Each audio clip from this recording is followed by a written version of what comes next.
어머니, 어차피 나중에 받을 거 미리 좀 주시면 안 돼요?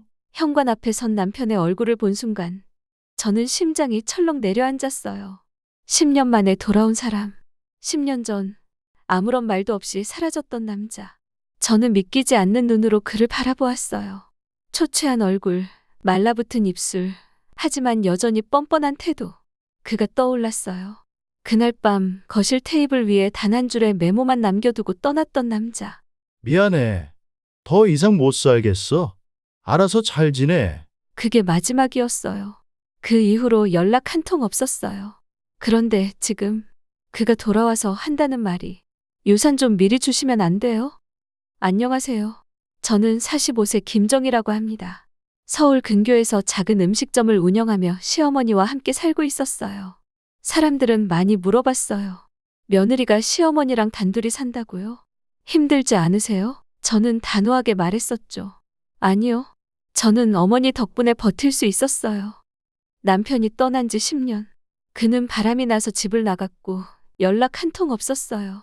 그렇게 버려진 나를 감싸 안아준 건 바로 시어머니였어요. 결혼 초반부터 저는 알았어요. 남편이 저를 사랑해서 결혼한 것이 아니라는 걸. 넌 부모도 없잖아. 우리 집에 잘하면 돼. 그의 말 속에는 늘 이런 뉘앙스가 있었어요. 너는 갈 곳도 없으니까 내 말 잘 들어. 그러던 어느 날 남편은 아무 말 없이 사라졌어요. 남편이 떠난 날 저는 평소처럼 퇴근하고 집으로 돌아왔어요. 하루 종일 일하느라 녹초가 된 몸을 이끌고 현관문을 열었는데 이상할 정도로 집안이 너무 조용했어요. 여보? 저는 신발을 벗으며 남편을 불렀어요. 하지만 대답이 없었어요. 그리고 거실로 들어선 순간 저는 숨이 멎을 것 같았어요. 남편의 옷이 걸려있던 옷장이 텅 비어 있었어요. 그가 늘 쓰던 면도기, 시계, 노트북까지 모두 사라져버렸어요. 저는 부랴부랴 침실로 뛰어들어갔어요. 하지만 침대의 옆 협탁에 있던 그의 물건들조차 감쪽같이 사라져 있었어요. 뭐야? 저는 덜덜 떨리는 손으로 핸드폰을 꺼내 남편에게 전화를 걸었어요. 고객이 요청하신 번호는 없는 번호입니다. 저는 순간 핸드폰을 떨어뜨릴 뻔했어요. 심장이 두근거렸어요. 설마, 그때 식탁 위에 놓인 한 장의 종이가 눈에 들어왔어요.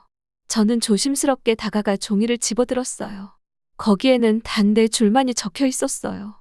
미안해. 더 이상 못 살겠어. 알아서 잘 지내. 저는 손이 덜덜 떨렸어요. 이게 전부라고? 10년을 함께 산 남자가 남긴 마지막 말이 이거라고? 저는 서둘러 신발을 신고 남편이 갈 만한 곳을 떠올리며 밖으로 뛰어나갔어요. 하지만 그는 이미 사라지고 없었어요. 그날부터 저는 살아있는 시체나 다름없었어요. 밥도 못 먹고 제대로 자지도 못했어요. 큰 충격에 회사도 못 나가서 잘리게 되었고요. 저는 남편의 친구들에게 연락했어요. 하지만 다들 한결같이 말했어요. 연락 두절됐어. 영식이가 그럴 줄 몰랐네. 미안해. 나도 아는 게 없어. 그때서야 저는 깨달았어요. 남편은 치밀하게 계획하고 떠난 것이었다는 걸. 정말 한순간도 저를 돌아보지 않고 떠났다는 걸. 그리고 그렇게 저는 혼자 남겨졌어요. 남편이 떠나고 제가 감당해야 할 현실이 눈앞에 놓여 있었어요. 남편 명의로 되어 있던 집은 대출금을 내지 못해 집이 넘어간 상황이었고 생활비 또한 남편이 관리하던 계좌는 텅 빈 상태더군요. 거기다 남편이 몰래 빚을 졌다는 사실을 뒤늦게 알게 되었어요. 저는 한순간에 모든 걸 잃었어요. 그 후로 10년. 그는 단 한 번도 연락을 하지 않았어요. 남편이 떠난 후 저는 처음엔 이 집을 떠나려고 했어요. 하지만 시어머니는 제 손을 꼭 잡으셨어요. 정희야, 내 아들이 너에게 너무 큰 상처를 줬구나. 미안하다. 어디 갈 데도 없을 텐데 우리 같이 살면 안 될까? 난 내가 딸 같아 마음이 쓰이는구나. 그 말이 얼마나 따뜻하게 들렸는지 몰라요. 우리는 그렇게 서로를 의지하며 살아왔어요. 아침이면 함께 장을 보고 저녁이면 함께 밥을 먹고 힘든 날이면 소주 한 잔 기울이며 속마음을 나누는 진짜 가족이 되었죠. 정희야, 피보다 진한 게 정이야.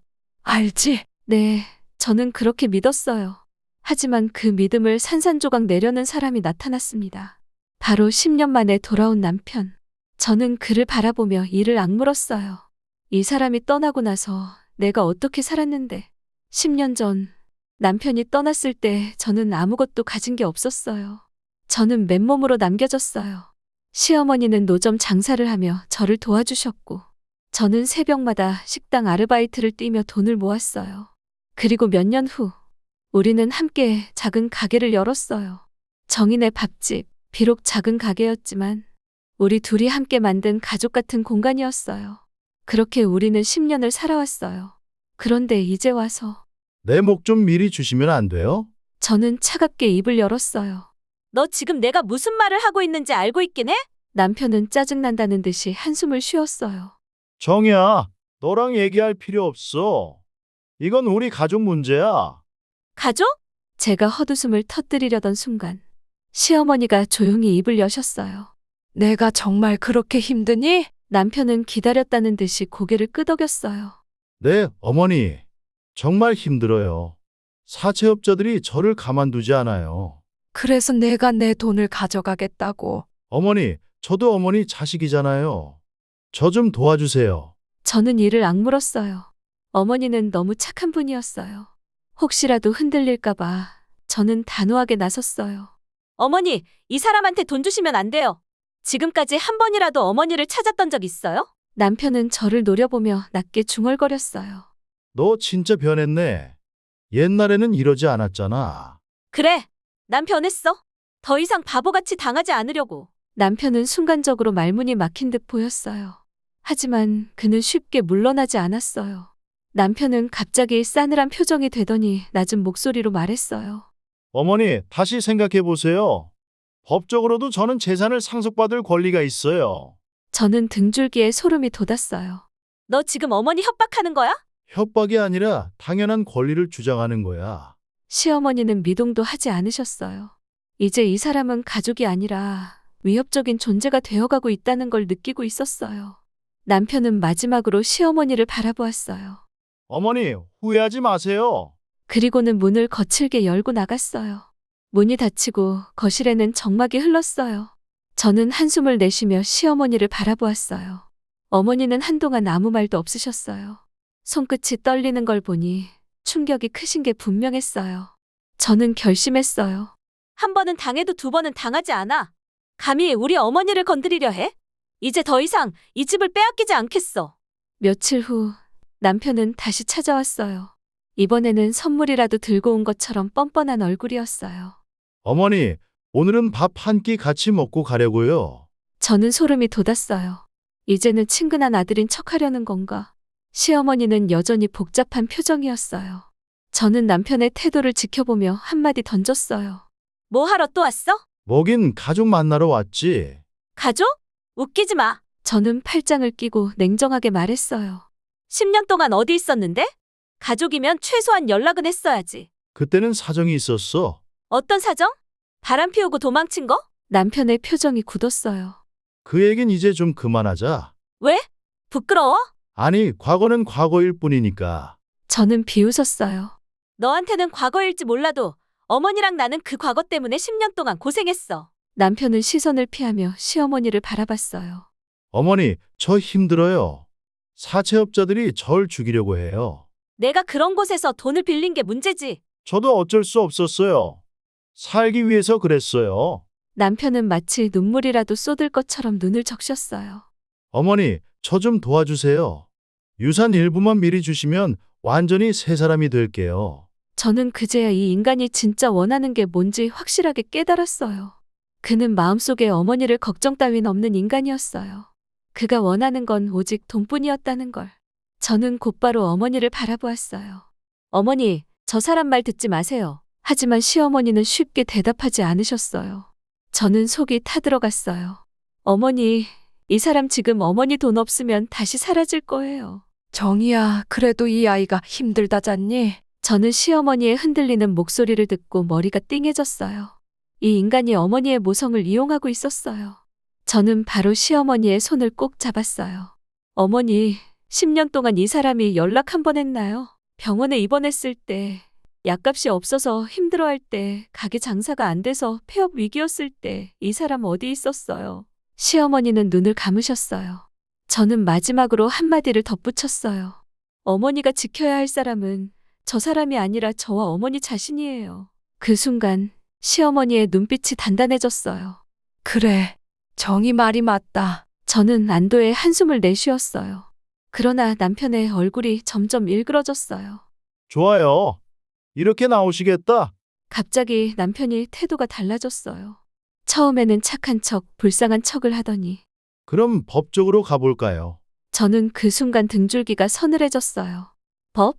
내가 무슨 수로? 법적으로 나는 어머니의 직계가족이야. 그러니까 유산 받을 권리도 있지. 저는 기가 막혀서 웃었어요. 이 인간아, 상속은 사람이 죽은 후에 받는 거야. 그러니까 미리 증여하면 되잖아. 저는 이를 악물었어요. 어머니가 내게 줄 돈은 없어. 남편이 코웃음을 쳤어요. 그럼 재산이 얼마나 있는지 변호사랑 함께 따져보자고. 저는 화가 치밀어 올랐어요. 변호사까지 끌어들여? 그래. 법적으로 하면 어머니도 부담될 거야. 차라리 내가 조용히 돈 받고 끝내는 게 낫지 않을까? 그 순간 저는 결심했어요. 좋아. 내가 원한다면 법적으로 가자. 남편은 흠칫했어요. 그는 제가 겁을 먹을 줄 알았던 것 같아요. 저는 그를 똑바로 바라보았어요.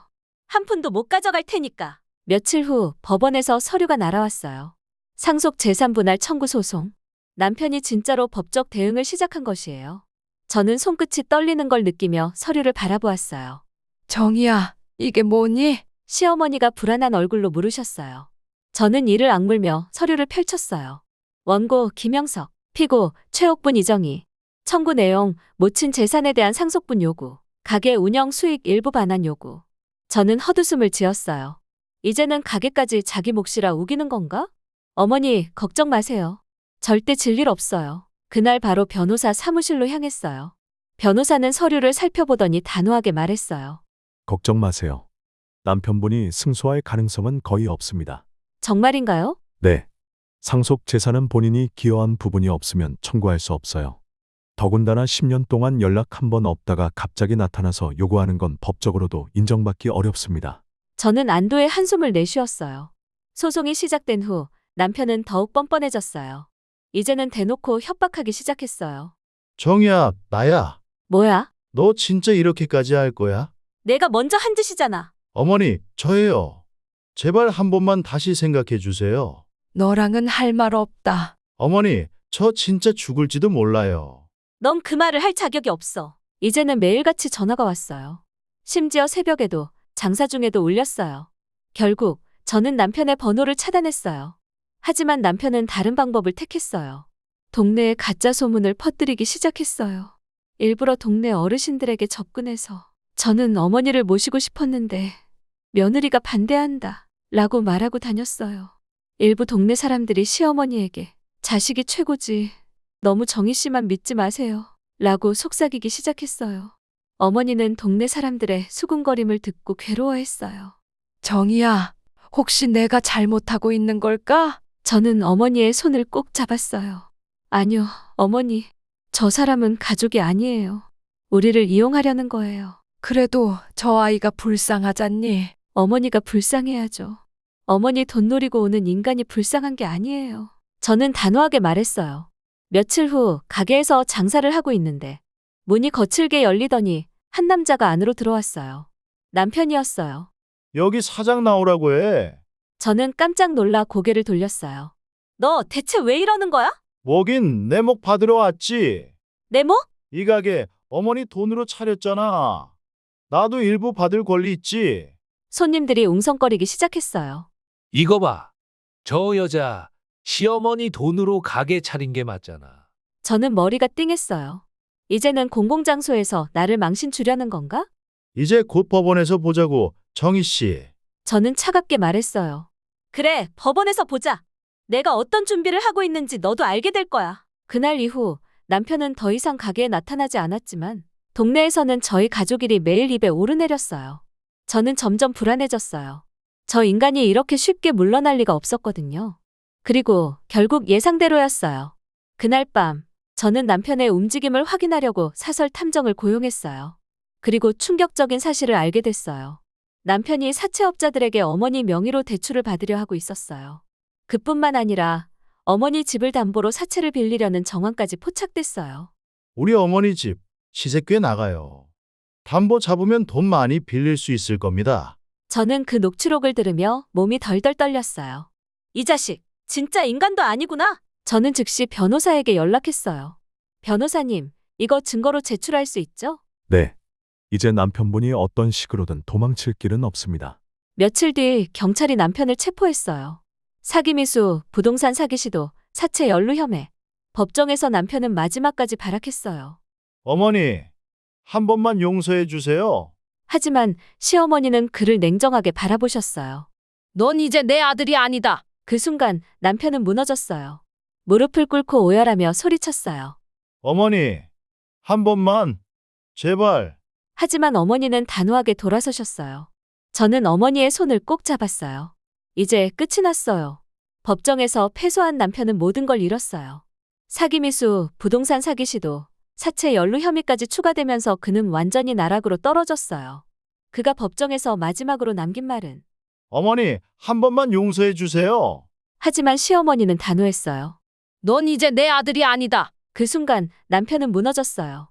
그리고 그것이 우리가 본 남편의 마지막 모습이었어요. 그렇게 법정에서 모든 걸 잃고 쫓겨난 남편. 그 후로도 그는 계속 추락했어요. 그리고 몇 달 뒤, 동네에서 남편의 소식을 들었어요. 그 집 아들 역 앞에서 노숙자 됐다더라. 아이고, 결국 저렇게 됐구나. 저는 담담하게 듣고 있었어요. 어떤 감정도 들지 않았어요. 그냥 그가 스스로 선택한 삶일 뿐이었거든요. 며칠 후 어머니는 저를 부르셨어요. 따뜻한 차 한 잔을 손에 쥐고 조용히 말씀하셨죠. 정희야, 네, 어머니. 나 죽고 나면 내 이름으로 진명에 바꿔라. 저는 깜짝 놀라 손을 흔들었어요. 어머니, 그 말씀은 하지 마세요. 그런 얘기 듣고 싶지 않아요. 정희야, 언젠가는 해야 할 말이야. 저는 눈물이 차오르는 걸 억누르며 고개를 저었어요. 저는 그런 거 필요 없어요. 그냥 어머니랑 오래 함께하고 싶어요. 나도 그래, 정희야. 어머니는 잠시 창밖을 바라보시더니 조용히 미소 지으셨어요. 근데 말이야, 저는 눈물을 머금고 어머니의 손을 꼭 잡았어요.